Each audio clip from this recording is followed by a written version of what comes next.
Previously on Flavors of Love. There are about 3 types of insecurity I want to talk about. Relationship insecurity, when you are unwilling to trust other people. We have the social insecurity, when you don't have confidence to be in a social setting. And then we have body image insecurity, when you have a perception about your own physical appearance. What we are trying to say is that come to a place where you're not showing signs of inadequacy, of not being enough. Everybody is enough. Everybody God created, because you're an investment of God. He has His breath in you. That means that there is something in you. You can never walk about and say that there is nothing in you. And for that reason, don't love yourself. Because if nothing at all, God's breath is inside you. And that is an investment. Because of that, you need to now love what God placed in you. Love yourself and make sure that you are making impact with that. Rather than staying in the fence, coiling your shells and then not doing anything. All because you feel that I am inadequate. The fact that Jesus died for you is even enough for you to love yourself. That's it. And one thing I've seen is that if you don't love yourself, you can't love others. Exactly. When the Bible says that you should love your neighbor as yourself, how do you love your neighbor if you don't love yourself? You cannot give what you don't have. You cannot give what you don't have. Yeah. Today on Flavors of Love.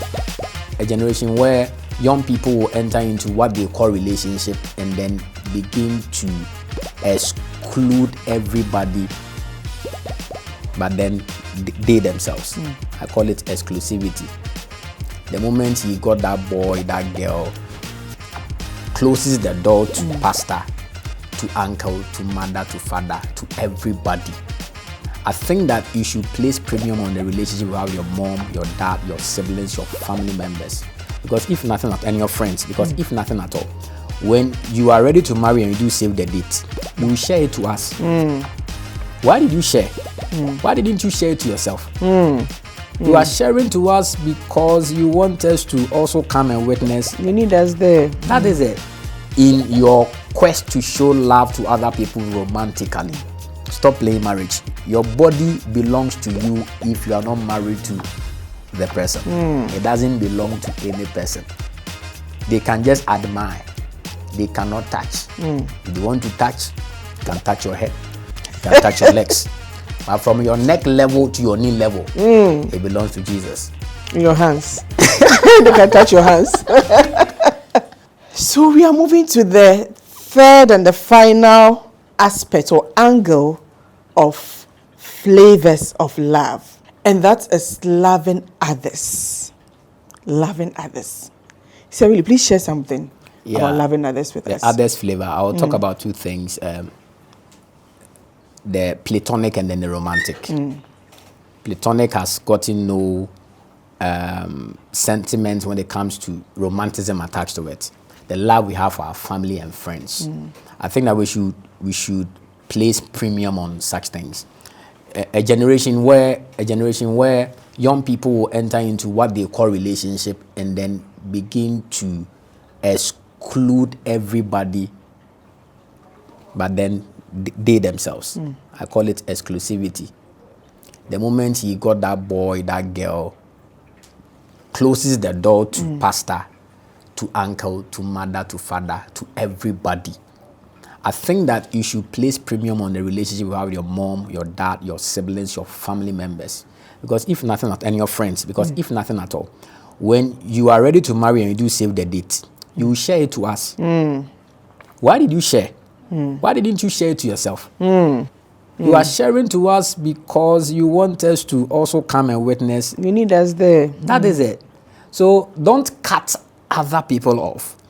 And I want to say that when Valentine's Day are always connected to people who are in a romantic relationship. Please, it's high time people start knowing that if I get a chocolate and it's sent to my mom, it's an aspect of love which you cannot overemphasize. It's a chocolate day. That's it. It's not just about your wife and your husband or your girlfriend or your boyfriend, please. So let's place premium on the Platonic kind of relationship. If you have a problem with your mom, with your dad, with your pastor, with your friend, please make sure that you sort it out. We need each other. So it's an aspect I don't want us to overlook. Then, and interestingly, Sirwilly, the day you leave this earth, your body will be sent back to your family. Exactly. Your spouse will not be the one to bury you. At the one is I once went to a funeral where they were taking, in fact, the man's wife was deceased. They were taking the wife to the burial point, and the man was sitting down. I'm saying, na on Kobe, almost Debbie. Sanity. So they are taking the person back to the family. So you cannot just decide that you're overlooking your family. No. It's amazing how this young generation will come up in a relationship and then their parents are not even aware of them until the time they are going to marry. And then when they go and their parents go like, no, this one I don't like. They are like, mommy, dear, you everything you don't like. Now, quite accept. I think that you should always make sure that you are connecting them when it comes to some of these things. Quite apart from that, make sure that you are in good terms with everybody around you, not just romantic. And after marriage, we try to separate ourselves from our families and don't allow them into our homes. No, I'm married, you can't visit me. You can't come to my home. That's what most people do because they feel that they've now found that someone else. That's their new family. You know, I'm building my own family now. Stay in your corner and let me also be in my corner. As long as it's not seen to be an intrusion, there is nothing wrong when your family just gets connected to you. I know third-party intrusions are one of the things that break marriages. That's true. Once it's not an intrusion. Why should you ward them off? No, you shouldn't do that. Yeah. So that was for the Platonic side. Now the romantic side. What I want to say about that one is how we decide to love others romantically in our generation. I call it the tragedy of our cultural understanding of romantic love. There is a problem with it. Number one, why we think that when you love others romantically, you should make unreasonable demands. The word is unreasonable demands. I've gone to meetings where people have asked me questions like, Sirwilly, is it good for for me to demand, the word is demand, school fees from my boyfriend? And I said, when what started by demanding school fees? What did they kind of school fees? School fees. So I had a friend. I was with him at K University. When we finished school, the lady he was supposed to marry was in the 3rd year. When we got married, we were like, now you should hurry up and also marry. He said, Willie, no, I don't have to rush. The girl is now coming to find out, if I make a mistake and marry her today, the school fees now comes on top of me. So let me wait and let her finish. Now, it's understandable, it is wisdom also. Because responsibility is not there.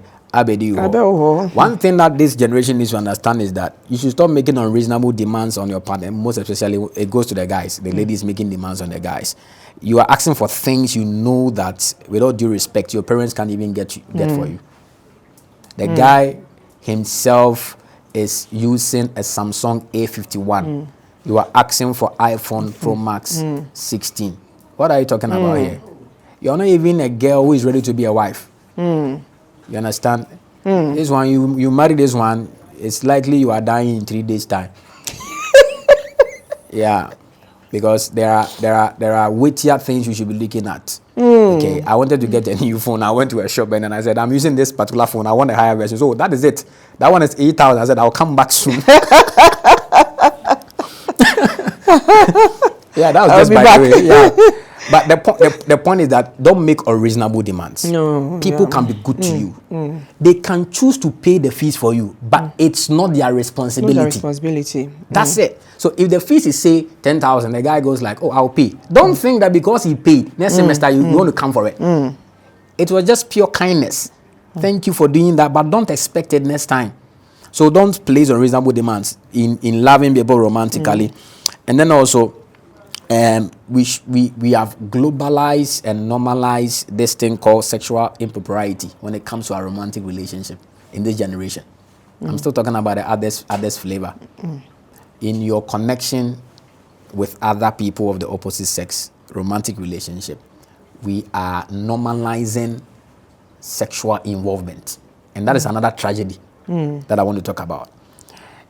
I said earlier that we cannot date and court and marry like the world does it. If you understand your constitution as a believer, you know where you are drawing your inspiration from when it comes to you connecting with somebody of the opposite sex. Another tragedy is playing marriage. You are not married, but you are living like married people. Okay, you are making a relationship an end in itself, even though that is not the end. It's just a relationship. I say this: boyfriends don't deserve husband privileges. Girlfriends don't deserve wives privileges. Full stop. You don't go to your guy's house and go and wash in the name of I want to be romantic. What kind of romanticism is this? To end in tears. Okay, you don't do things which married people are supposed to do. That's it. So anything you are doing, somebody asked me a question. So say I'm not ready to marry her, but then sometimes I just want her to come and then cook for me, and then if she can't go back, she should sleep over.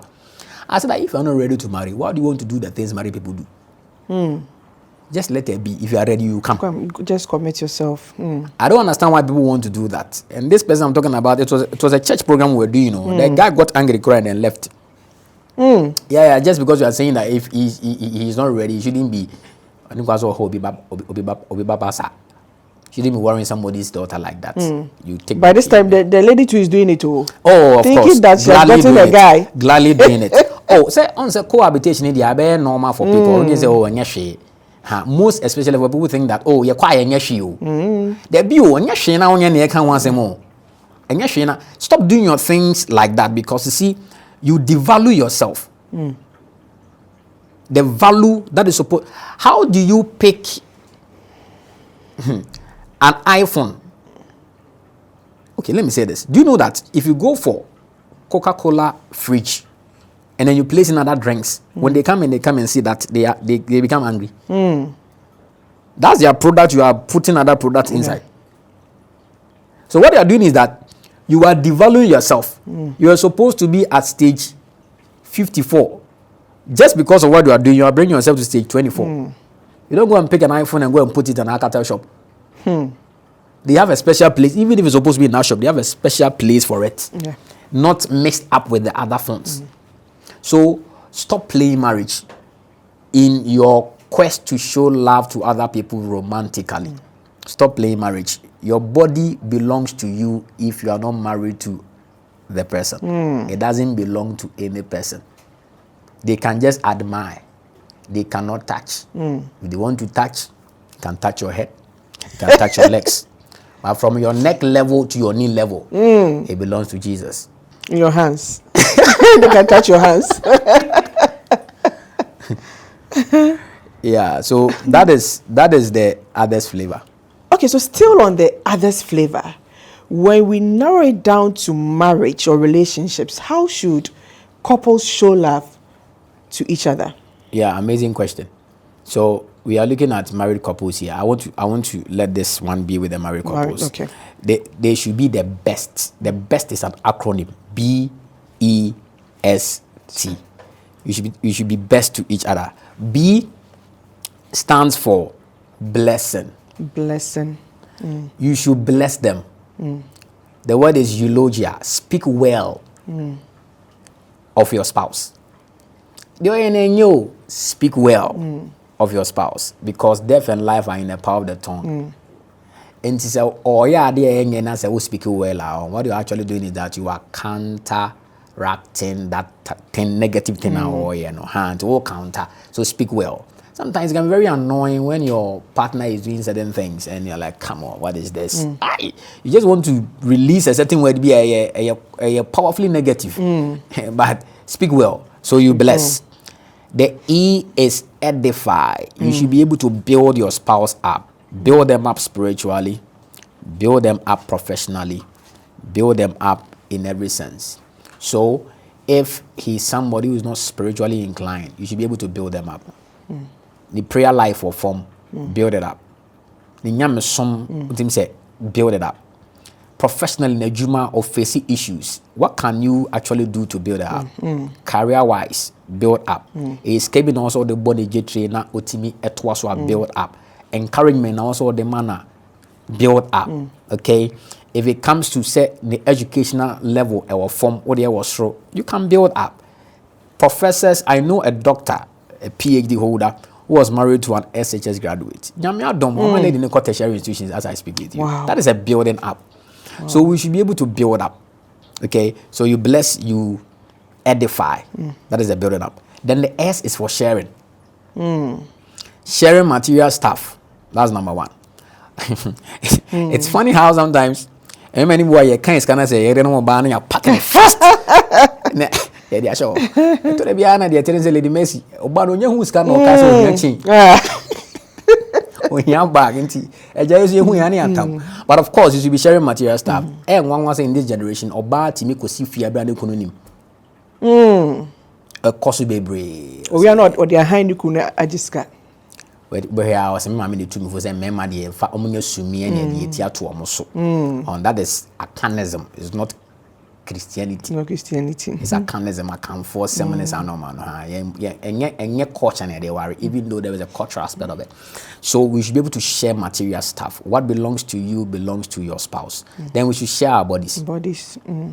Any man or woman that denies the spouse of the body is a witch. Somebody say, hey, they're okay here. I know what they. I didn't make us.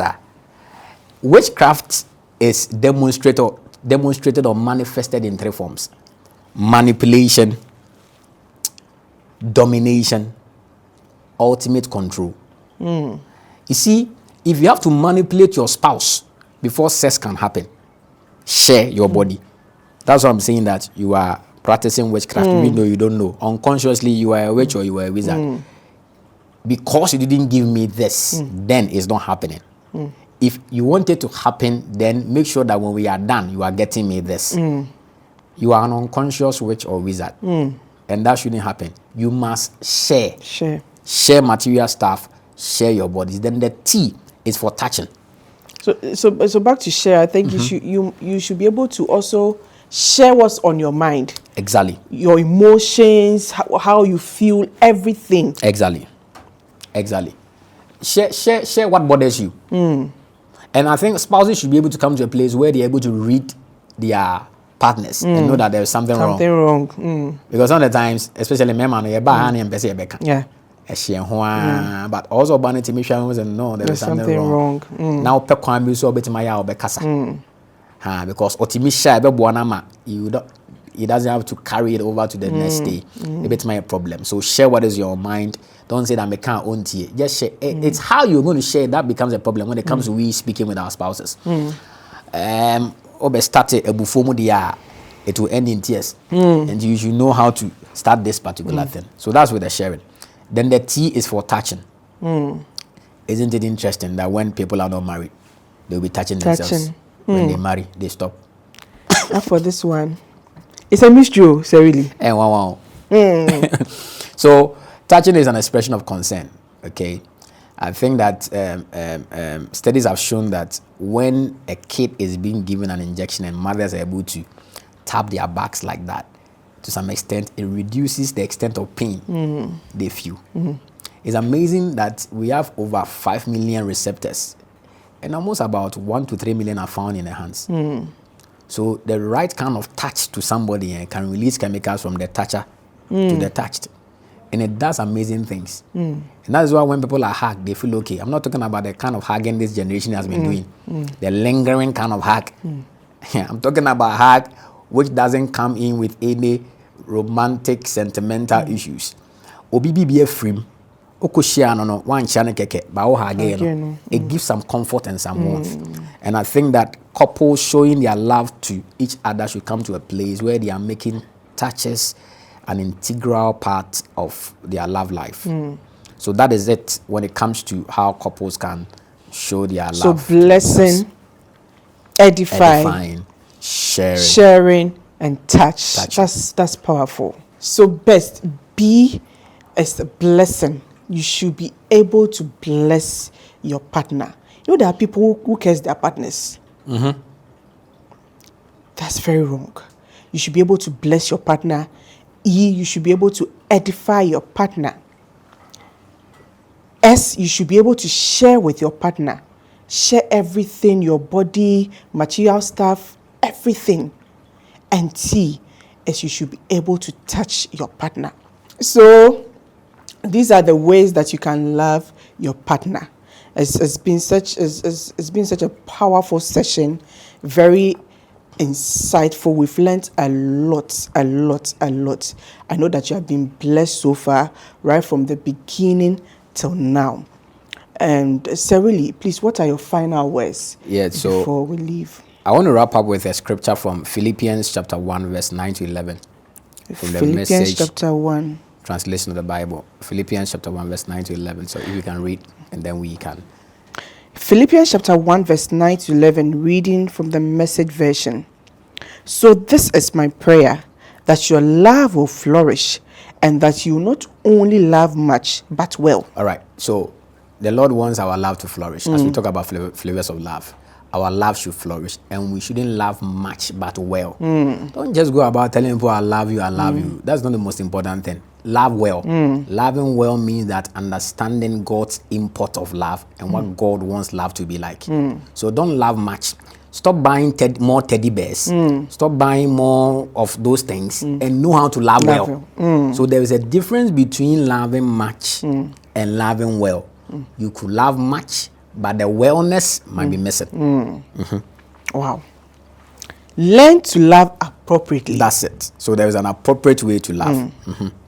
You need to use your head and test your feelings so that your love is sincere and intelligent, not sentimental gush. So those of us who are dwelling on feelings, he said, use your head. Use your head. Use your head and test your feelings. So we are not discounting the feeling aspect or component of this love thing, but it needs to be tested. If it goes ahead of you, you might be missing it. He said that so that your love is sincere and intelligent. So there is an intelligent part of the love. What